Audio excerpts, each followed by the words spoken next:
բոլոր սցենարներն էլ հաշվառված եղել են, բայց անակնկալներ կային ամեն դեպքում։ Ինչ փոխեց ԱԱԾ մեկուսանը ձեր կյանքում, այս ժամանակահատվածը, կալանքը։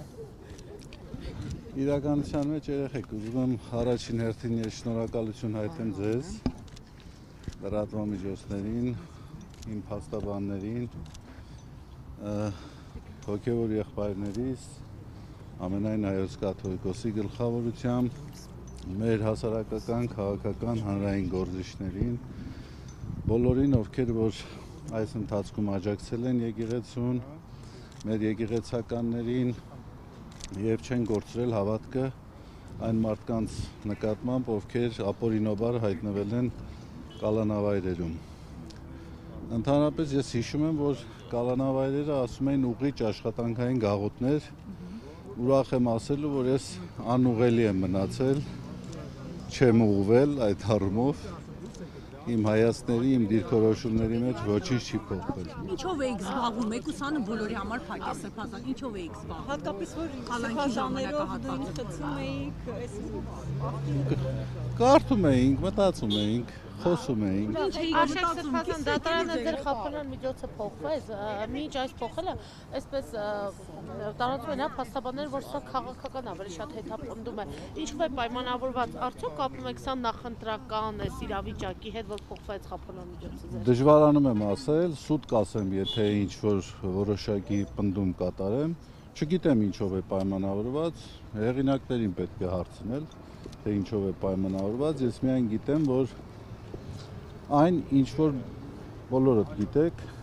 որ այն ամենը ինչ-որ վերագրվել է ինձ, վերագրվում է բացարձակապես կապ չունի իրականության հետ եւ ընդամենը փորձ է ահաբեկելու, փորձ է վախ ներշնչելու, որը իհարկե որևէ ազդեցություն չի կարող ունենալ։ Ուրախ եք, որ մեկուսարանում չեք այլևս։ Ես մեկուսարանում էլ ուրախ էի։ Հասարակ Բագրատ Սրբազանը մնաց միայնակ, Արշակ Սրբազան։ Այո, ամենա մեծ ափսոսանքը նաև այս պահին այդ է ինձ համար, որ Բագրատ Սրբազանը խցում առանձին մնաց եւ ուզում եմ, որ ամենքս էլ աղոթենք Բագրատ Սրբազանի հոգու ամրության, պնդության համար, որը իհարկե այս ընթացքում չի պակասել, ես կարող եմ ասել, եւ Աստված տա մի օր մենք բոլորս մեր համար ցանկությունների արդյունքը կտեսնենք։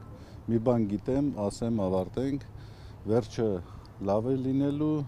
եթե լավ չէ, ուրեմն վերջը չէ։ Սրբազան կաթողիկոսին էլ էս ընթացքում մեղադրանք առաջադրվեց եւ 7 հոգեվորականի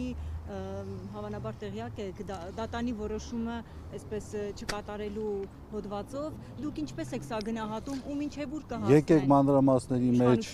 Եկեք մանրամասների մեջ միջամուխ չլինեմ,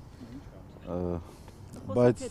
այո, ես կարող եմ ասել, որ դա հերթական հակաեկեղեցական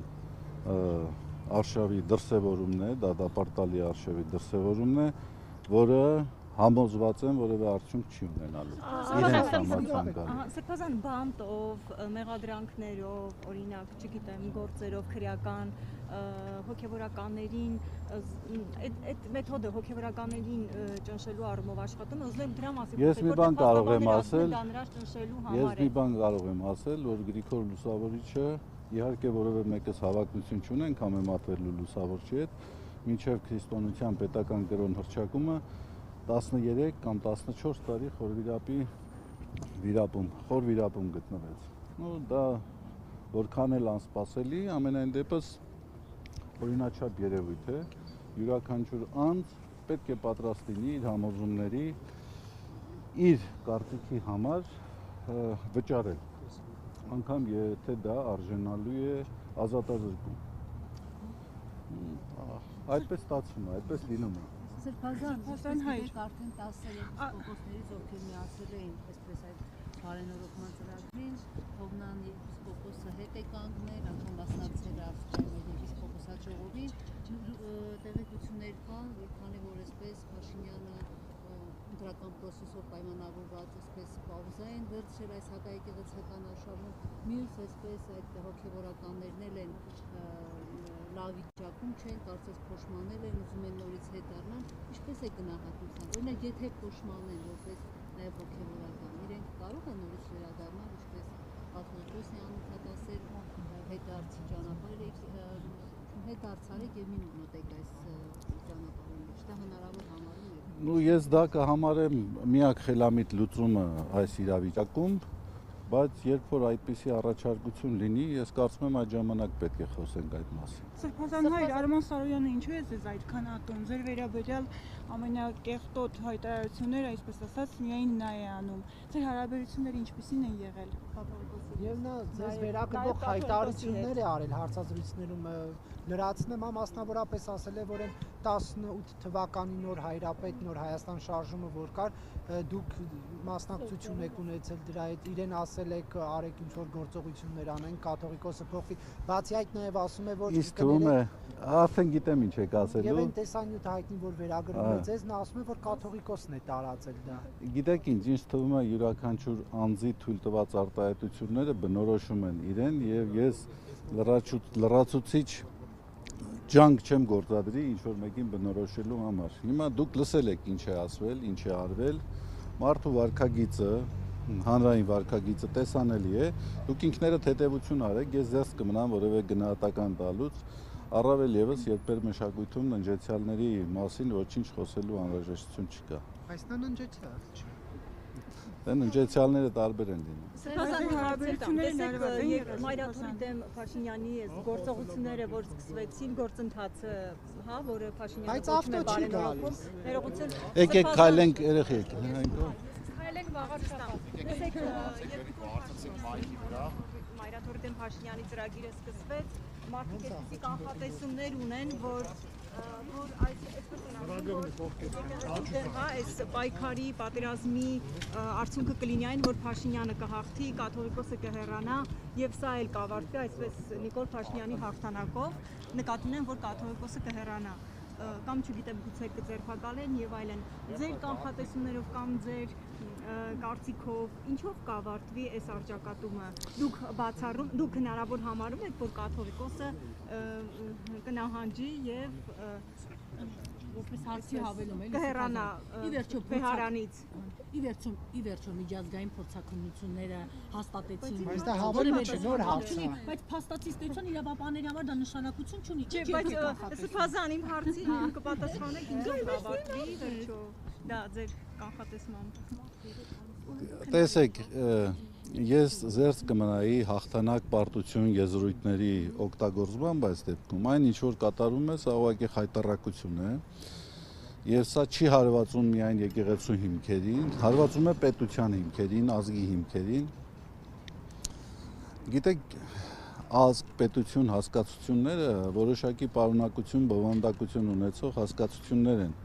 Եվ եթե դրանցից դուրս բերենք կրոնական համոզումը, որոշակի էլեմենտներ,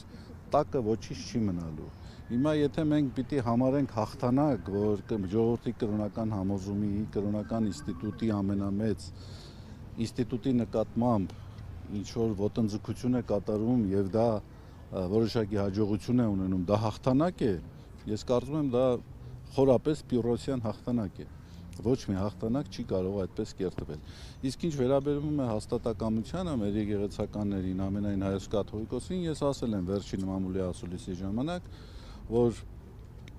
այն ինչ որ ես տեսել եմ, այն ինչին որ ես համոզված եմ, հնարավոր չէ, որ հետ քայլ կատարվի եւ նահանջ կատարվի թե կաթողիկոսի կողմից եւ թե այն հոգեվոր եղբայրների կողմից, ովքեր իրենց համոզումները հրապարակայնորեն արտահայտել են։ Բայց մտավախություն չունեք, որ ընտրություններին, եթե իշխանությունը նորից վերընտրվի, իրենց դիրքերը կամրապնդվեն եւ ավելի այսպես հուշկու այս գործընթացները կիրականացնեն։ Գիտեք ինչ, ես չեմ ուզում կանխատեսել, հատկապես երևույթներ կա, որոնք հիշեցնում են այդ հիմա գարնանամուտ է, չէ՞, գարնանամուտին այս ձմեռային ցրտից արթնացած ճանճի շարժումները, որոնք որևէ տրամաբանության մեջ չեն տեղավորվում։ Հիմա երբեմն իշխանությունների գործելավոճը ինձ դա է հիշեցնում։ Վարքագիծը որևէ տրամաբանության չի դիմանում։ Համենայն դեպս ես դժվարանում եմ գնահատել դա։ Ինչ է արվում, ինչի համար է արվում, ինչի վրա է վիճակը նետվում։ Դժվարանում եմ ասել։ Եվ Պոլսո հայոց պատրիարքը առաջարկել է կաթողիկոսին սինոդական կառույց ստեղծել, դրան ինչպես եք դուք մոտենում, արդյոք ընդունելի է ձեզ համար, որ կաթողիկոսին զուգահեռ նաև այդ խորհուրդը լինի։ Լինեն նաև Փաշինյանի միացած հոգևորականները այդ կազմում։ Տեսեք, յուրաքանչյուրը մեր եկեղեցականներից կարծիք դիրքորոշում է արտահայտում, Պոլսի պատրիարքն է, ինքն էլ ազատ է եղել իր դիրքորոշումը արտահայտել, այլ հարց է, որքանով դա ընկալելի է, ընդունելի է, թե ընդունելի չէ։ Այս իրավիճակի մեջ կարծում եմ, որ այդ չէր այն առաջարկը, որ պետք է հնչեցվեր։ Հիմա մենք բոլորովին այլ կացության մեջ ենք գտնվում եւ պետք է այդ կացությանը համարժեք արձագանքներ արվեր։ Օրինակ չէր, որ դրանից այդ հայտարարությունից որոշ ժամանակ առաջ բոլորովին այլ հայտարարություններ արել Պոլսո պատրիարքը եւ ասել էր, որ ընդունելի չէ իշխանությունների այդ ճնշումները եկեղեցու եւ կաթողիկոսի նկատմամբ։ Ինչու դիրքորոշման նման փոփոխություն։ Բանալի բառը տարօրինակներ։ Որի վերջագույն հոգևոր խորհրդի անդամ եք, Սաղ Սրբազանը նշել էր, որ հեղինակազրկված է գերագույն հոգևոր խորհուրդը։ Ձեր դիրքորոշումը ինչպիսին է եւ արդյոք այս հայտարարությունները հակաեկեղեցական արշավի շրջանակներում չեն տեղավորվում։ Գիտեք, հոգեբանության մեջ մի եզրույթ կա, պրոյեկտում։ Յուրաքանչյուրը փորձում է կամ կարծում է, որ այն հոգեվիճակը, որը ինքը կրում է, դա համընդհանուր երևույթ է։ Հիմա ես կարծում եմ, մենք այդ դեպքում գործ ունենք այդ հոգեբանական եզրույթի հետ։ Եթե հեղինակազրկվել է, ինքն է հոգևոր խորհրդի ատենապետը։ Կարող է ինքը այդպիսի զգացումներ ունի, ես այդպիսի զգացումներ չեմ ունեցել, ընդհակառակը այս ընթացքում Գերագույն հոգևոր խորհրդի թե հեղինակությունը, թե վարկանիշը անհամեմատ ավելի բարձր է։ Եվ դուք լրագրողներ եք, հանրային ընկալումներին շատ ավելի ծանոթ եք, կարծում եմ կհաստատեք իմ ասում եք հակընդդեմ հայց ներկայացնել կեղծված տեսանյութի տարածմանը, վերջո հերքելու, հա, նաև ձեր անվան հետ։ Ում համար հերքեմ։ Հանրությունը կարծում եմ միարժեք Ես բացարձակապես Հայաստանում գոյություն ունեցող արդարադատության նկատմամբ վստահություն չունեմ եւ չեմ կարծում, որ իմ նկատմամբ վստահությունը պետքա դատարանի որոշումով վերականգնվի։ Հանրային ընկալումների մեջ ես դա տեսնում եմ, զգում եմ եւ դրանով ես լիարժեքորեն բավարարված եմ։ Առայժմ ես ձեռնպահ կմնամ այդ ուղղությամբ որևէ այլ քայլ անեմ։ Փորձակնությունները եկել են հանրային լայն շրջանակներում։ Դե փառք Աստծո, մենք քննիչների համար չէ որ աշխատում ենք։ Սազան, ձեր հոգևոր ծառայությունը շարունակելու եք Էջմիածնում, թե սահմանափակումներ են դրված։ Հիմա ես առիթ չեմ ունեցել փաստաբանների հետ խոսեմ, հասկանամ ինչ սանկցիաներ են կիրառում։ Բայց դուք դիվանապետի պարտականություններն էլի ստանձնելու եք, թե հիմա որ գնա։ Դա նշանակող է, ազատող է ամենայն հայոց կաթողիկոսն է։ Այսինքն չէ նկատում եմ սահմանափակում չկա այդ պարտականությունները կատարելու։ Ես հիմա նոր դուրս եկա, ես տեղյակ չեմ։ Եթե տեղյակ եք, ասեք։ Հոգևոր խորհրդում ով է առաջարկել, որպեսզի կարգավորվի։ Դժբախտաբար ես խցից on-line հետևելու հնարավորություն չունեի։ Իսկ դուք ակներեք տեղեք Վարշապատ առաջին բանը ի՞նչն է լինելու, որ անելու եք։ Ինչ եմ անելու։ Գտանք կտեսնենք էլի։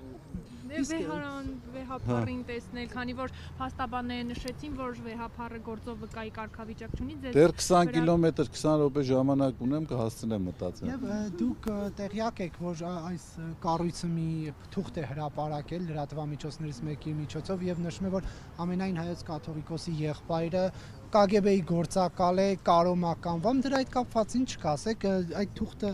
ինչ որ ինձ թվում է դրա մասին բավականաչափ խոսվել է, ասվել է եւ հատկապես եկեղեցու դեմ իրականացվող արշավի շրջանակներում այլևս կարիք չկա ես գնահատականներ տամ, հերթական դրսևորում է։ Ստորագրված թուղթ հրապարակեցին, որ Աննա ջան գներես բան եմ ճշտում, ստորագրված թուղթ հրապարակեցին, որ Եզրա Սրբազանը հանձն է առել հատուկ ծառայության հետ համագործակցել։ Այդ մասին հրապարակում հերքում չի եղել։ Եղել է թե չի եղել։ Իսկ այդ ստորագրված թուղթը եղել է թե չի եղել։ Ստորագրությունը կեղծ է եղել։ Եղել է հերքում թե չի եղել։ Դե հիմա ինձնից ինչ եք ուզում։ Ուզում եք որ ես ուրիշ բան ասեմ։ Հերքում եղել է։ Սովետական տարիներին մշտապես համագործակցել են հատկապես բարձրաստիճան հոգևորականները հատուկ ծառայությունների հետ։ Այդ մասին հերքում եղել է եւ ես կարծում եմ կարիք չկա այդ մասին ես որևէ արտահայտություն թույլ տամ։ Հերկվել է եւ գիտեք թե համատեքստը ինչ է, եկեղեցու նկատմամբ ինչպիսի գործողություններ են արվել, դրանցից հերթականներ։ Այստեղ պահվելու ընթացքում հատուկ վերաբերմունք ձեր նկատմամբ եղել է աշխատակիցների կողմից, ինչպես է եղել վերաբերմունքը սրբազան։ Շատ լավ։